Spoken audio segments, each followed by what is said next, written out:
وہ ساری کی ساری جو چیزیں تھیں وہ ظاہر ہے آگے چلتی ہیں، وہ معاملات جو ہے وہ وہاں سے بگڑنا شروع ہوئے۔ میں یہ نہیں کہتا کہ کلی طور پہ صرف اور صرف یہی ایک فیکٹر تھا، اور بہت سارے فیکٹرز ہوتے ہیں، لیکن کچھ ایسے فیکٹر ہوتے ہیں جو کیٹلسٹ ہوتے ہیں، یہ بھی ایک امپورٹنٹ فیکٹر تھا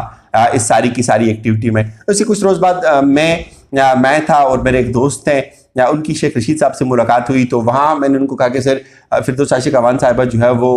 اس وقت جو چیزیں تھیں کافی حد تک جو ہے وہ میچور ہو چکی ہوئی تھی، تو میں نے کہا جی وہ مجھے لگتا ہے کہ وہ چلی جائیں گی۔ تو فردوس عاشق اعوان صاحبہ کے بارے میں شیخ صاحب نے کہا کہ نہیں، وہ تو بڑا اچھا کام کر رہی ہے، اور بڑا جو ہے وہ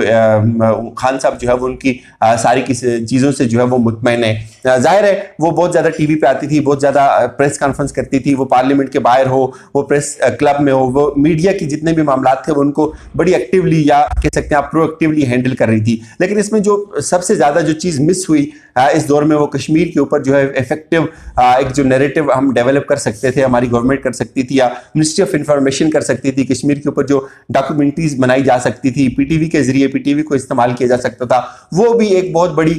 جو ہے وہ کمی تھی۔ یہ ایک چیز کی میں آپ کو اور وضاحت کر دوں، جو یہ بات کی جاتی ہے کہ فردوس عاشق اعوان صاحبہ نے جو ہے وہ کوئی کرپشن کی ہے، میں اس بات کی میرے پاس جو میں نے میرے سورسز ہیں، میں نے ان سے اس بات کی تصدیق کی یا بارہا پوچھا، ان کی انفارمیشن میں ایسی کوئی بات نہیں ہے۔ میں ذاتی طور پہ بھی یہی بات سمجھتا ہوں کہ یہ چیز شاید تھوڑی سی عجیب بات ہے، کرپشن کی باتوں کو ان کے ساتھ منسوب کرنا، ابھی ظاہر چیزوں کو پروو ہونا ہے، لیکن یہ جو ہے وہ اس بات کی جو ہے وہ تصدیق مجھے کہیں سے نہیں ہو سکی کہ انہوں نے کسی اپنی من پسند کمپنی کو جو ہے وہ کس طرح سے کسی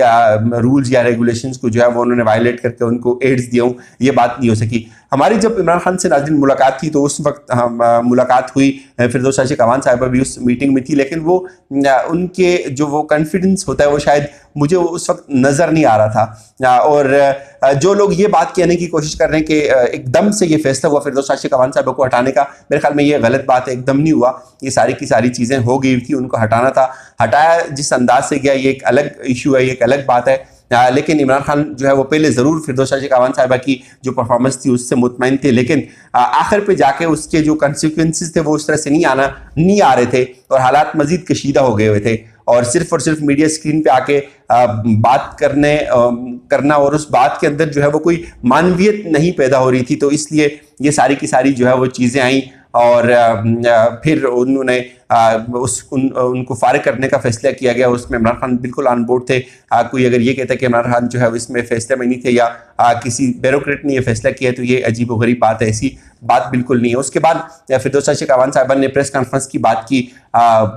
وہ ان کو اس سے بہرحال کچھ لوگوں نے منع ضرور کیا کہ آپ اس کو ابھی نہ کریں، وہ آخری وقت تک اس بات پہ ڈٹی ہوئی تھی کہ میں پریس کانفرنس کروں گی۔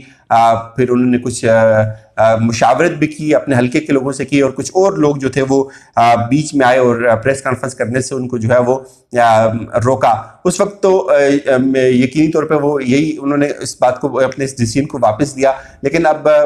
جو ابھی میری کچھ دیر پہلے ایک بندے سے بات ہوئی تو اس نے بھی یہ کہا کہ وہ چاہتی ہیں کہ وہ پریس کانفرنس کریں گی،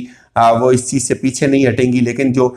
دوسرے لوگ ہیں وہ بیچ میں ہیں، اور غالب امکان یہی ہے جو ہے وہ ان کی جو ہے وہ یہ پریس کانفرنس جو ہے وہ نہیں ہوگی، اور شاید معاملات ٹھیک ہو جائیں گے۔ اب آتے ہیں جو نئی ٹیم لائی، اس کا میں آپ کو بتاؤں اس ٹیم کی بہت زیادہ امپورٹنس اس لیے ہے، جو فردوس عاشق اعوان صاحبہ تھی ان کے دور میں کیا تھا کہ بہت زیادہ وہ ایکسیسو ٹی وی پہ آتی تھی، اور ان کی ان باتوں کے اندر کوئی معنویت نہیں ہوتی تھی، ان باتوں کا کوئی امپیکٹ فیکٹر جو ہے وہ ہم کہہ سکتے ہیں اتنا زیادہ نہیں تھا، اتنا اسٹرانگ نہیں تھا، پوری دنیا کو اس طرح سے میسج نہیں جاتا تھا، جس طرح سے فواد چودھری کا اگر ایک ٹویٹ پہ جو ہے وہ انڈیا میں آگ لگ جاتی تھی تو اور اس کو رپورٹ کیا جاتا تھا، تو اس کی نسبت فردوس عاشق اعوان صاحبہ کا جو ہے وہ اس طرح سے اتنا جو ہے وہ امپیکٹ فیکٹر نہیں تھا، جس طرح سے اداروں کو لے کے آگے جانا چاہیے تھا، جس طرح سے گورنمنٹ کا جو ایک نیریٹو تھا اس کو بڑے اسٹرانگلی اس کی پذیرائی ہونی چاہیے تھی، جس طرح سے کشمیر پہ پاکستان کا موقف تھا، پاکستان کی حکومت کا موقف تھا، اس پہ بات ہونی چاہیے تھی، پوری دنیا میں وہ نہیں ہوتی تھی۔ تو اب جو ٹیم آئی ہے ہوپ فلی یہ ٹیم بڑی بیسٹ جو ہے وہ اپنا کردار ادا کرے گی، اس میں کچھ لوگوں کو ضرور تشویش ہے، ظاہر ہے ایک جو ہمارے اس میں آئے ہیں ان کا تعلق جو ہے وہ فوج سے، اور جو شبلی فراز ہیں وہ بھی ایک اپنا ایک فیس رکھتے ہیں، اپنی ایک ان کا بھی اپنا ایک امپیکٹ فیکٹر ہے، اور یہ جو کمبینیشن بنا ہے میرے خیال میں یہ اس سے بیسٹ کمبینیشن بنا ہے۔ اور اس وقت جو چیزیں ہیں جن پہ فوکس کیا جا رہا ہے وہ